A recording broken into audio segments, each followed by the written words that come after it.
Un homme était tombé malade. C'était Lazare de Béthanie, le village de Marie et de sa sœur Marthe. Marie est celle qui versa du parfum sur le Seigneur et lui essuya les pieds avec ses cheveux. Lazare, le malade, était son frère. Donc, les deux sœurs envoyèrent dire à Jésus, « Seigneur, celui que tu aimes est malade. » En apprenant cela, Jésus dit, « Cette maladie ne conduit pas à la mort. Elle est pour la gloire de Dieu, afin que par elle le Fils de Dieu soit glorifié. » Jésus aimait Marthe et sa sœur, ainsi que Lazare.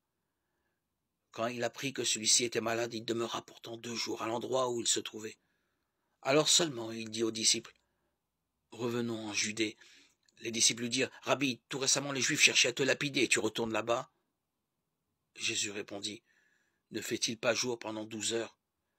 Celui qui marche pendant le jour trébuche pas, parce qu'il voit la lumière de ce monde. Mais celui qui marche pendant la nuit trébuche, parce que la lumière n'est pas en lui. » Après ces paroles, il ajouta, « Lazare, notre ami, s'est endormi, mais je m'en vais le tirer de ce sommeil. » Les disciples dirent alors, « Seigneur, s'il s'est endormi, il sera sauvé. » Car ils pensaient que Jésus voulait parler du sommeil, tandis qu'il parlait de la mort. Alors il leur dit clairement, « Lazare est mort, et je me réjouis de n'avoir pas été là à cause de vous pour que vous croyiez. Mais allons auprès de lui. » Thomas, dont le nom signifie jumeau, dit aux autres disciples, « Allons-y, nous aussi, pour mourir avec lui. » Quand Jésus arriva, il trouva Lazare au tombeau depuis 4 jours déjà. Comme Béthanie était tout près de Jérusalem, à une demi-heure de marche environ, beaucoup de Juifs étaient venus manifester leur sympathie à Marthe et à Marie dans leur deuil.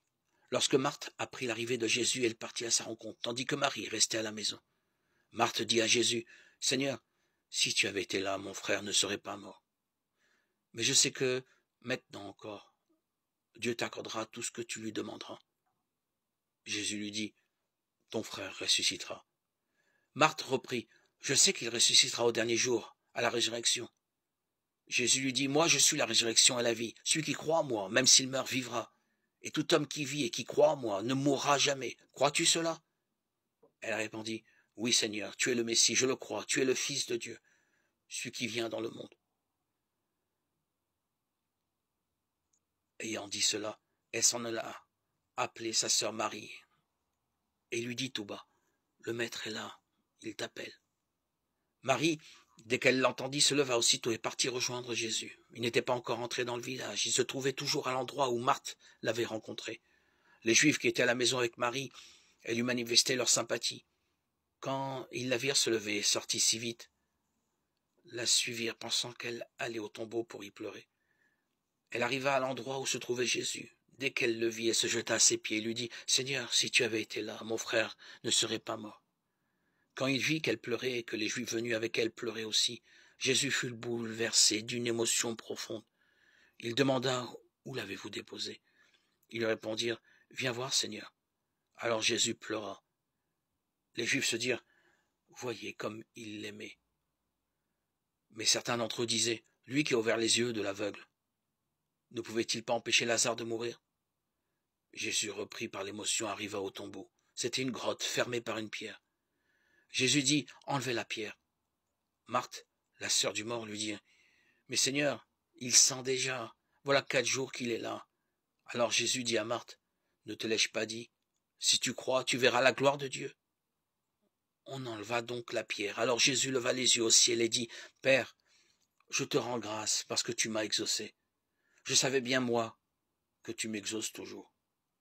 Mais si j'ai parlé, c'est pour cette foule qui est autour de moi, afin qu'ils croient que tu m'as envoyé. » Après cela, il cria d'une voix forte, « Lazare, viens dehors. » Et le mort sortit, les pieds et les mains attachés, le visage enveloppé d'un suaire. Jésus leur dit, « Déliez-le et laissez-le aller. » Les nombreux Juifs qui étaient venus entourer Marie et avaient donc vu ce que faisait Jésus crurent en lui.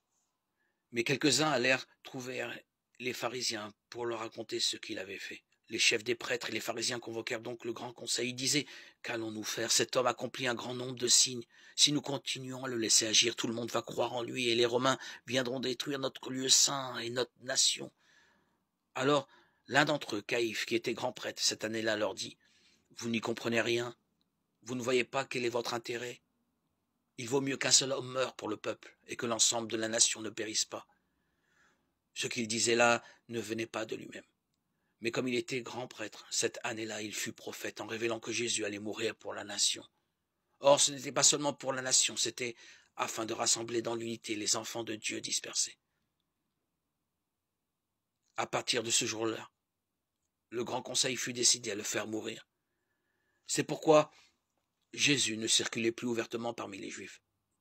Il partit pour la région proche du désert, dans la ville d'Éphraïm, où il séjourna avec ses disciples.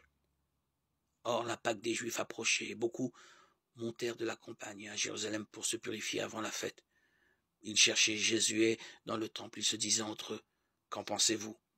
Il ne viendra sûrement pas à la fête. » Les chefs des prêtres et les pharisiens avaient donné des ordres. Quiconque saurait où il était devait le dénoncer pour qu'on puisse l'arrêter. Jean 11, 1, 57.